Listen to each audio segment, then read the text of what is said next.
Right, so the aim of this project is to produce a professional standard video for Frankie Stew and Harvey Gunn, and is to promote them as artists, and they literally just released their album, so it will be probably for their first single, so that it's like their promotional tour to get the album out. And the target audience is 15 to 30-year-olds, both males and females. I put 15 because you really hear bad words from a lot younger than that, so I'm guessing it will be socially acceptable to sort of promote stuff like this for 15-year-olds. And legal and ethical wise, discrimination is obviously bad language. There might be swearing and all that sort of stuff, and maybe even insults towards like racism, sexism, all that, but thankfully this song isn't that bad. It's just about drugs. And disclaimer wise, yeah, it's bad language, but it's not that bad that there'd have to be a disclaimer at the start of it, but sometimes some videos and songs are really, really covered in that stuff. Conventional wise, hip hop and rap is usually is sexist. They use women as just objects, and it's about drugs, alcohol, all that sort of stuff, and a lot of money is involved as well. But thankfully, this artist is quite unconventional in that way. There we go. That they're talking about feelings quite openly. Someone's died because of drugs, and it sort of shows maturity as well. So I'm trying to get that maturity across and sophistication in that video I'm making. And the concept is photo roman inspired, but not exactly used by that technique. And what I was originally going to do is just use one location, just a still background, and then have a character moving in there. But what I've decided to do instead is use live footage and then just some stills in there as well, just to sort of create that photo roman feeling of it. And it will be story driven in a way. There will be typography in there just to emphasize some key words and phrases that are picked from the lyrics. And then similar and existing, there we've got on the left side there's Le Jeté and Saviour. They're the photo roman examples I found. And then in the middle there's just a simple cutout animation that I'm going to use for the still. So there's the white thick borders and there's just still images.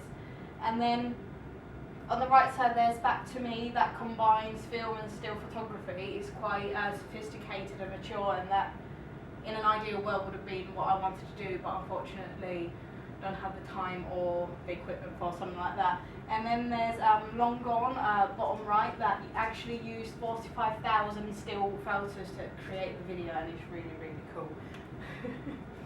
And there's just a quick glance of the production schedule. I'm not going to go too far into that. It's just a rough guideline of when things are happening. And done. That was the speediest proposal I've done. Evan, any questions?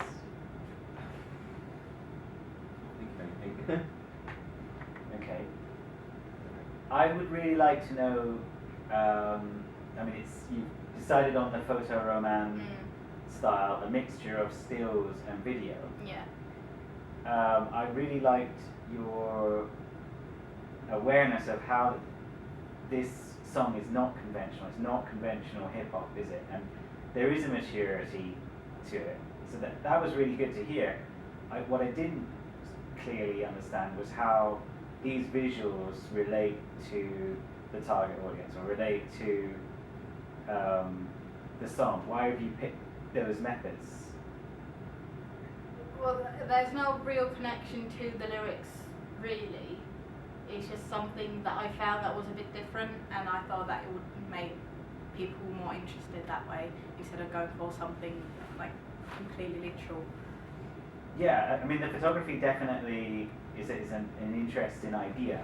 Can you explain a little bit more what the photography would be about? Well, originally it was going to be a character holding a sign up that would have some of the lyrics on the sign, but then I had a look at all the footage yesterday, and I just thought that it might be better to pick out objects from the footage and turn them into stills. so it sort of pops out from the footage and it just stays on the screen for a little while, and it's sort of like a cutout, so it's obvious that it's a still. So why would you use that cutout style? It's kind of a naive kind of graphics style, but I mean it's on purpose. Yeah, it's just something to look at really, because right now the video's a bit bland. There's not a lot going on apart from the few bits of typography I've got, so I'm just trying to make it a bit more interesting that way. Okay.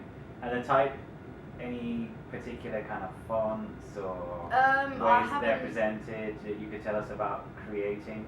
I haven't set on the type yet. I'm trying to look for something quite clear that stands out.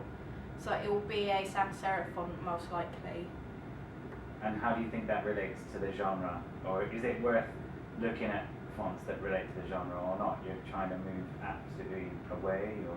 Yeah, I'm trying to move away from the stereotypical What way would the stereotypical be? It would be like graffiti style, but I'm trying to get away from that because I think it will clash too much with the footage I've got and the style I'm going for. Okay. And you discussed a kind of narrative. Does the narrative follow the song, or? Not really.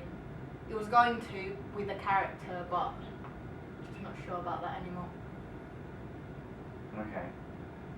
Evan? No, I can't really think of anything. It was very short and sweet. Yes. I think there is opportunity to, because I know you've like planned out kind of chapters almost to it and things like that. It would be nice to show something like that in your pitch, ideally to really sell it, you know, and maybe a color palette and a mood.